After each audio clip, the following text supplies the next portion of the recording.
সামনে যে খেলা হবে ওই খেলাতে জনগণ ইনশাল্লাহ আমার বিশ্বাস যে আমাদের পক্ষে রায় দিবে। আওয়ামী লীগ আবারও ক্ষমতায় আসবে, শেখ হাসিনা ইনশাল্লাহ আবারও প্রধানমন্ত্রী। সামনে যে খেলা হবে নিশ্চয়ই ওই খেলায় জনগণ আমাদের সাপোর্ট করবে।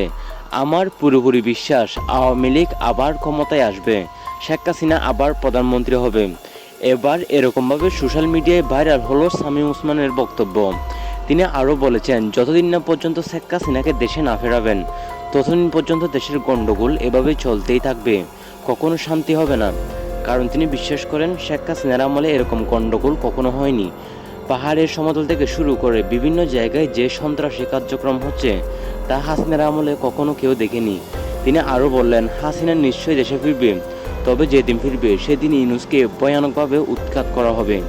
শামীম ওসমানের পুরোপুরি বিশ্বাস, ইউনূস আমেরিকা যাওয়ার পর দেশে ঢুকবে শেখ হাসিনা।